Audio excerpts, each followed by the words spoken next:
Hello everyone, welcome to knowledge Nidhi plus. Knowledge Nidhi plus में आप सभी का स्वागत है। आज हम बात करेंगे करुण रस की। आज हम करुण रस पढ़ेंगे। इससे पहले हमने पिछले वीडियो में जाना श्रृंगार रस के बारे में, श्रृंगार रस के भेद जाने। आज हम बात करेंगे करुण रस पर। तो करुण रस किसे कहते हैं, इसके स्थायी भाव की बात की जाए तो करुण रस का स्थायी भाव होता है, करुण रस का स्थायी भाव होता है शोक। शोक, ठीक। बात करें इसकी परिभाषा की तो क्या होता है करुण रस, जब काव्य में क्या हो, शोक का भाव प्रकट हो या शोक का वर्णन हो, वहां पर क्या होगा, वहां करुण रस होगा। जैसे उदाहरण की बात करें, शोक विकल सब रोवहि रानी, तो यहाँ पर किसकी बात हो रही है, रोवहि मतलब रोने की बात हो रही है। रोने की बात हो रही है तो जाहिर सी बात है शोक होगा वहां पर, तभी तो रो रही हैं। शोक विकल सब रोवहि रानी, रूप शील बलु तेजु बखानी, करहि बिलाप। यहाँ पर देखिए बिलाप शब्द मिल गया। तो बिलाप क्या है, शोक होता है तभी तो विलाप होता है। विलाप अनेक प्रकारा, करहि विलाप अनेक प्रकारा, परहि भूमि तल बारहि बारा।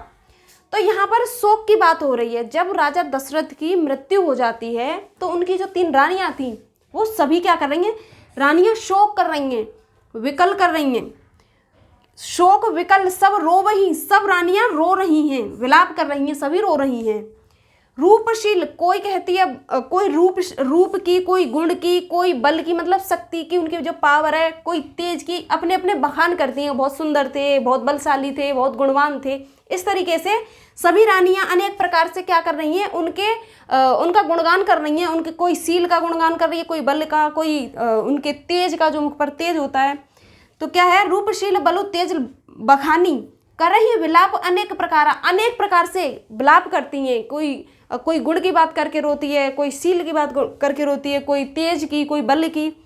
करहि परहि भूमि तल बारहि बारा, और क्या है, रोती हैं और भूमि पर गिर गिर करके मतलब अपना माथा पटक पटक के रोती हैं। तो परहि भूमि तल बारहि बारा। तो यहाँ पर क्या हो रहा है, यहाँ पर हो रहा है शोक। वैसे भी शोक शब्द मिल गया, विकल शब्द मिल गया, रोवहि शब्द मिल गया, तो हम शब्दों से भी ढूंढ लेते हैं। और देखिए विलाप मिल गया। इस तरीके से क्या होता है, इस तरह कुछ शब्द मिल जाते हैं और हमको भाव प्रकट हो ही जाता है जब हम उदाहरणों को पढ़ते हैं। अगर ऐसे ही उदाहरण आ जाए प्रश्न में और प्रश्न के नीचे ऑप्शन आ जाए, बताइए इसमें कौन सा रस है, तो आप बताएंगे यहाँ पर करुण रस। और प्रश्न बनते हैं करुण रस का स्थायी भाव कौन सा है, तो करुण रस का स्थायी भाव है शोक। इस तरीके से प्रश्न बनते हैं। तो ये इस तरीके से होता है। और उदाहरण की बात करें तो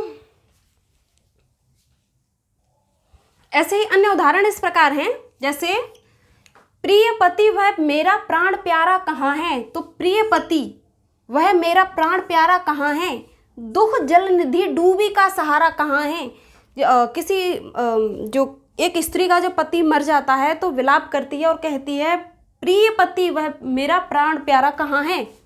दुख में जो जल निधि मतलब आंसुओं की निधि भंडार में जो डूबी है, उस बेचारी का जीवन के सहारा कहाँ है। इस तरीके से वो विलाप करती है।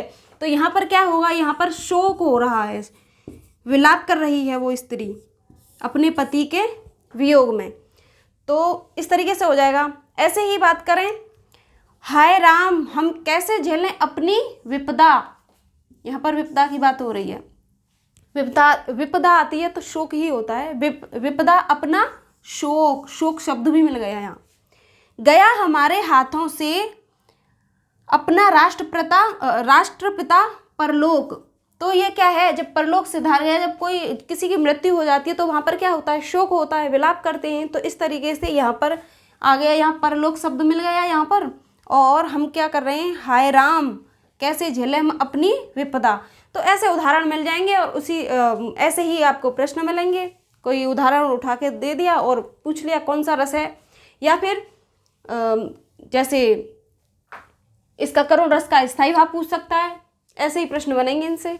जैसे करुण रस का स्थायी भाव बताइए तो शोक हो जाएगा, ठीक।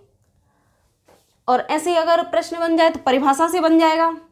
बताइए करुण रस की परिभाषा बताइए, या फिर ऐसे जब काव्य में शोक का भाव प्रकट हो तो कौन सा रस होगा, तो वहाँ पर 4 ऑप्शन में पूछ लिया जाएगा कौन सा रस होगा, तो वहाँ पर शोक रस करुण रस होगा। ठीक, तो ऐसे बनेंगे करुण रस से स्थायी भाव।